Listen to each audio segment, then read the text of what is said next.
An Analysis of the Path, Samyutta Nikaya 45.8, translated by Thanissaro Bhikkhu. I have heard that at one time the Blessed One was staying near Savatthi in Jeta's grove, Anathapindika's monastery. There he addressed the monks. Monks! Yes, Lord, the monks responded to him.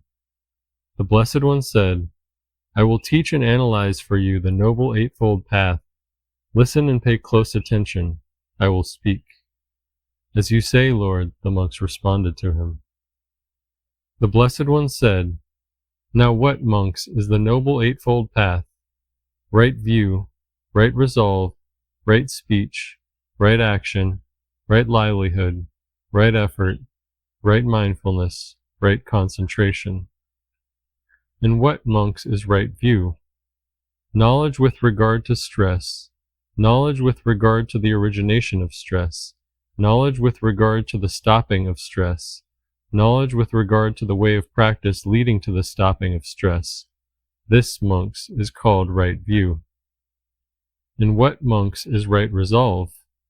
Resolve for renunciation, resolve for non-ill will, resolve for harmlessness. This, monks, is called right resolve. And what, monks, is right speech?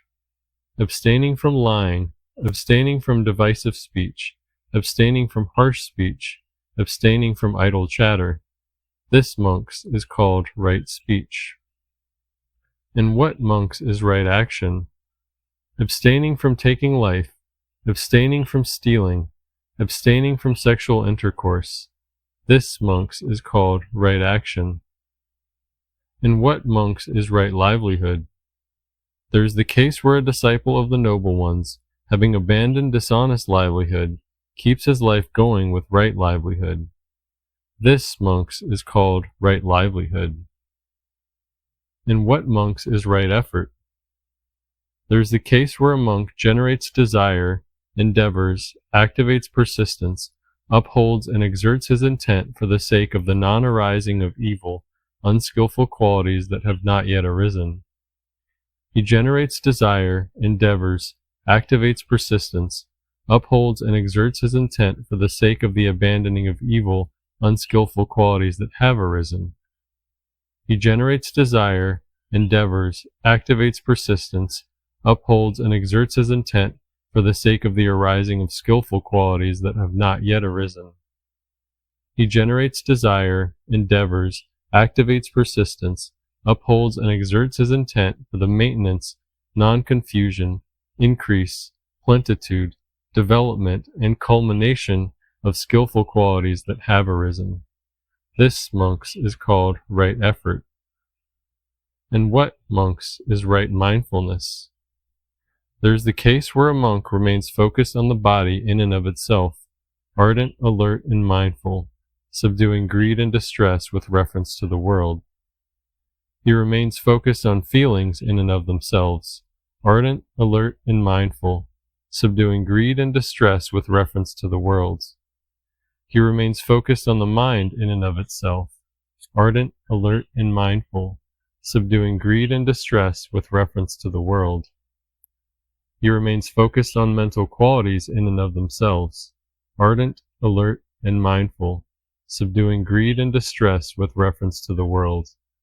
This, monks, is called right mindfulness. And what, monks, is right concentration? There is a case where a monk, quite secluded from sensuality, secluded from unskillful qualities, enters and remains in the first jhana, rapture and pleasure born of seclusion, accompanied by directed thought and evaluation. With the stilling of directed thoughts and evaluations, he enters and remains in the second jhana, rapture and pleasure born of concentration, unification of awareness free from directed thought and evaluation, internal assurance. With the fading of rapture, he remains equanimous, mindful and alert, and senses pleasure with the body.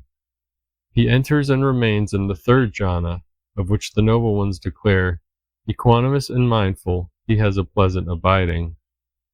With the abandoning of pleasure and pain, as with the earlier disappearance of elation and distress, he enters and remains in the fourth jhana, purity of equanimity and mindfulness, neither pleasure nor pain. This, monks, is called right concentration. That is what the Blessed One said. Gratified, the monks delighted in the Blessed One's words.